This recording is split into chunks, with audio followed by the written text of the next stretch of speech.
You know what's funny? We'll scroll through someone else's highlight reel at 2 a.m., comparing our behind the scenes to their edited masterpiece. We'll give advice we'd never take ourselves.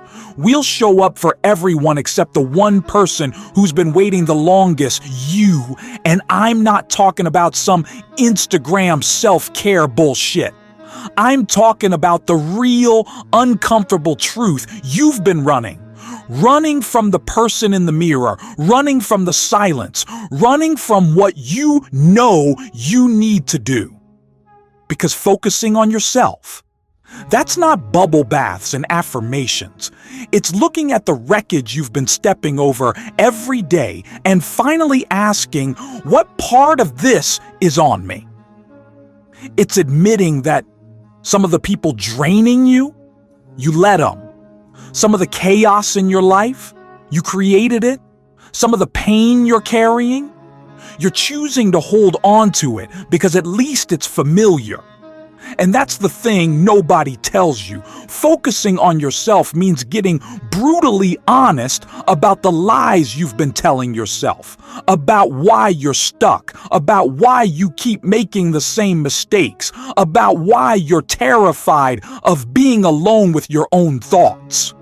You think you're being selfless, putting everyone else first. But you know what? You can't pour from an empty cup, and yours isn't just empty, it's shattered on the floor, and you're still trying to serve people from the broken pieces, cutting yourself in the process. Here's the dark part. Nobody's coming to save you. Not your parents, not your partner, not some future version of yourself who magically has it all figured out. The cavalry isn't coming. The perfect moment isn't arriving. The sign you're waiting for? This is it. You are the only person who's gonna be there at every single moment of your life. Every failure, every victory, every 3 a.m. panic attack, every quiet morning. It's you, just you. So why are you treating yourself like a stranger? Like someone who doesn't deserve your time, your energy, your respect. You've got one life, one body, one mind, and right now, you're running it into the ground for people who wouldn't lose sleep over you, for jobs that'll replace you in a week, for standards that aren't even yours. They're just what you think you're supposed to want. When did you stop being on your own team? Focusing on yourself isn't selfish, it's survival. It means setting boundaries even when it makes you uncomfortable. It means saying no without explaining yourself to death. It means cutting off what's dead. Relationships, habits, versions of yourself that don't serve you anymore. And yeah, people will be mad. They'll call you cold, distant, changed, good. Let them. Because the people who are mad at you for setting boundaries are the ones who benefited from you having none.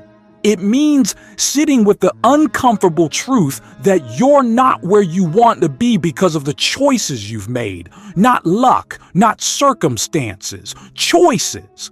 And that's terrifying because it means you're responsible.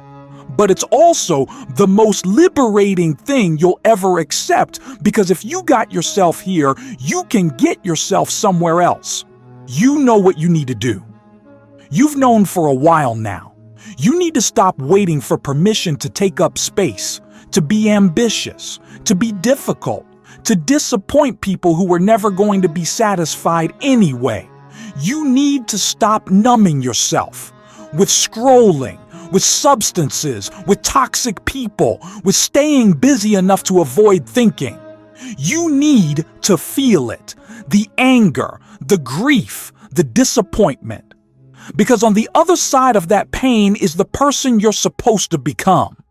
You need to get obsessed with yourself, not in an arrogant way, in a I'm the project, I'm the investment, I'm the priority way. Because while you've been busy being everyone's therapist, motivator, and safety net, who's been that for you? Here's what focusing on yourself looks like. It's waking up and asking, What do I need today? Not your boss, not your family, not your followers. You. It's building a life so good, so aligned with who you actually are, that you're not constantly trying to escape it. It's forgiving yourself for the time you wasted, the people you trusted, the chances you didn't take, and then doing better. Not because you're broken, but because you're evolving. It's understanding that the relationship you have with yourself sets the tone for every other relationship in your life. And right now, that relationship is toxic as hell. You wouldn't talk to a stranger the way you talk to yourself. You want to know what your problem is? You think rest is for people who've earned it. You think you have to be on the edge of a breakdown before you're allowed to stop.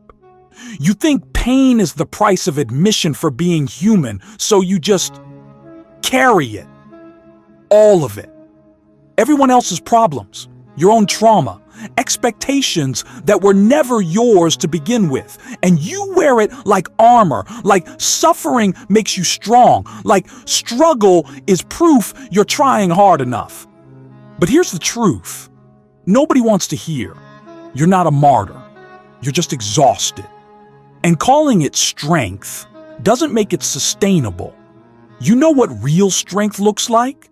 Admitting you're not okay. Putting the weight down, saying, I can't carry this anymore, without apologizing for it.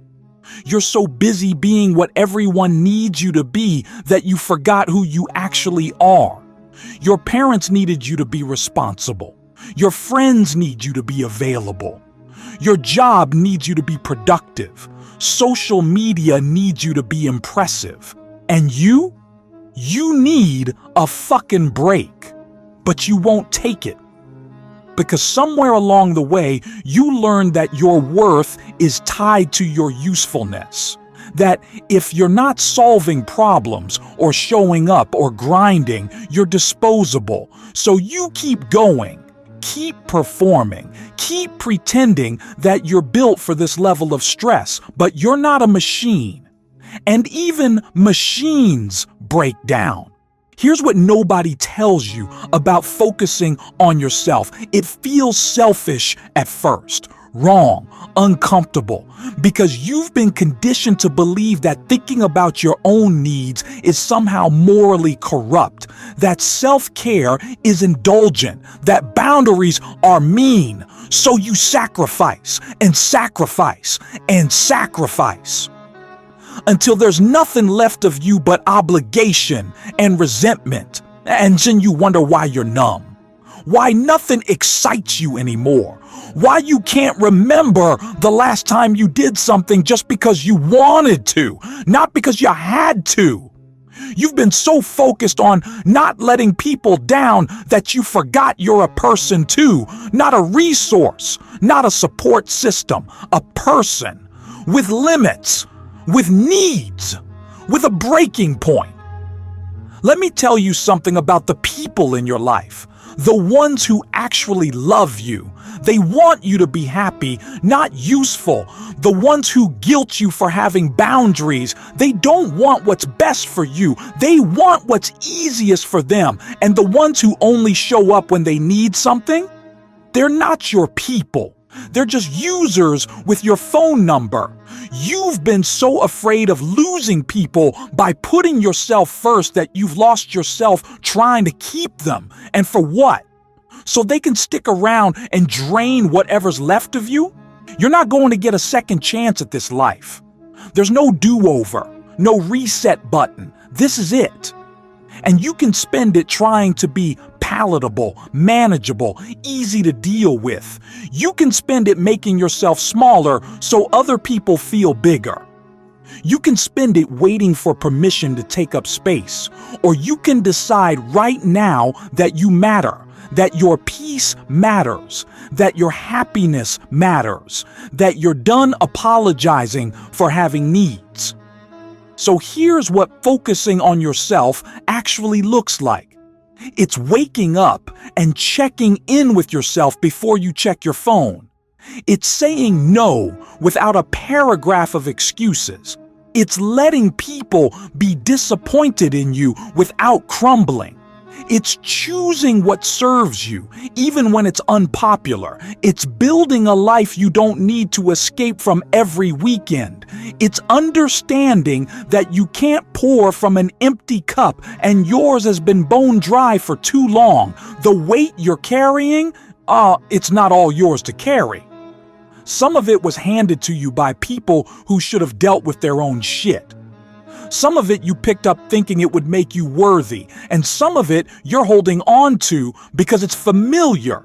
And letting it go means facing what's underneath, but you can't heal what you won't acknowledge, and you can't grow where you won't make space. So put it down. The weight, the expectations, the version of yourself you're exhausted trying to maintain, and focus on you, the real you, the one who's been buried under everyone else's needs. That person, they've been waiting for you to come back, and it's time.